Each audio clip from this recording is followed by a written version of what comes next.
अस्सलाम वालेकुम काश्तकार भाइयों, मैं हूं महज सरफराज। आज की वीडियो में हम धान की फसल के एक अहम कीड़े को डिस्कस करने जा रहे हैं। उस कीड़े का नाम है तने की सूंडी। अच्छा किसान भाइयों, जैसा कि हम सबको पता है कि आजकल चावलों की जो पनीरी है उसको नर्सरी से खेतों में मुंतकिल किया जा रहा है। शुरू में जो पौधे हैं वो आप लोगों को काफ़ी सेहतमंद भी दिखाई दे रहे होंगे, लेकिन जैसे ही जो पनीरी है उसको आप लोग नर्सरी से खेतों में मुंतकिल कर देंगे तो आप लोगों ने आराम से नहीं बैठ जाना, बल्कि आप लोगों को अलर्ट रहने की ज़रूरत है। आप लोगों को एक्टिव रहने की क्यों ज़रूरत है?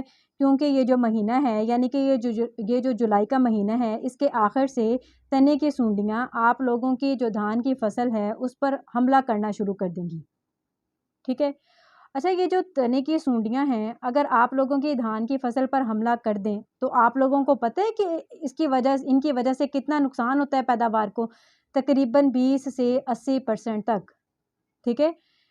तने की सूंडियों की वजह से आप लोगों की जो धान की पैदावार है, उसको 20 से 80% तक नुकसान हो सकता है। इस वजह से आप लोगों को एक्टिव रहने की, अलर्ट रहने की ज़रूरत है।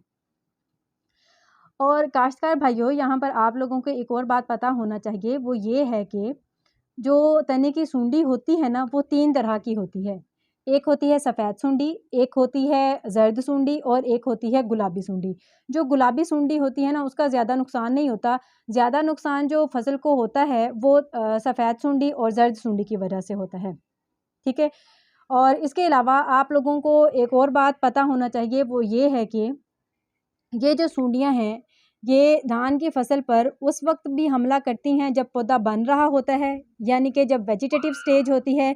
इसके अलावा ये सूंडियाँ धान की फसल पर उस वक़्त भी हमला करती हैं जब दाना बन रहा होता है, यानी कि जब सीड्स बन रहे होते हैं ना, जब चावल बन रहे होते हैं, तो तब भी ये अटैक करती हैं, यानी कि हमला करती हैं। तो काश्तकार भाइयों, आप लोगों को कैसे पता लगेगा, आप लोग कैसे चेक करेंगे अपने फ़ील्ड में या खेतों में कि तने की सूंडियों का हमला हो चुका है?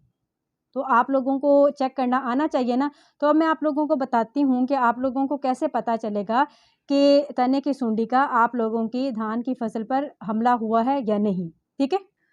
अच्छा, तो काश्तकार भाइयों, अब मैं आप लोगों को ये बता देती हूँ कि आप लोग किस तरह से धान के खेत में चेक कर सकते हैं कि तने की सूंडी का हमला हुआ हुआ है या नहीं। ठीक है? देखें, अगर तो आप लोगों का धान का खेत वेजिटेटिव स्टेज में है, यानी कि पौधा बनने के मरहले में है और तने की सूंडी हमला कर देती है, तो उस खेत में आप लोगों को कुछ ऐसे पौधे नज़र आएँगे जिनके तने सूखे हुए होंगे। ठीक है? इसको हम कह देते हैं डेड हार्ट या फिर हम इसको कहते हैं सोक। ठीक है? लेकिन अगर आप लोगों का खेत जो है वो रिप्रोडक्टिव स्टेज में है, ठीक है? और वहाँ पर दाने बनने शुरू हो गए हैं और उस वक़्त अगर तने की सूंडी हमला कर देती है, तो उस खेत में आप लोगों को कुछ ऐसे पौधे नज़र आएँगे जिनका जो पेनिकल है, यानी कि जो हेड है, वो सफ़ेद रंग का हुआ होगा। ठीक है? और उस पेनिकल के अंदर, यानी कि उस हेड के अंदर चावल के दाने मौजूद नहीं होंगे, यानी कि नहीं बने होंगे। ठीक है?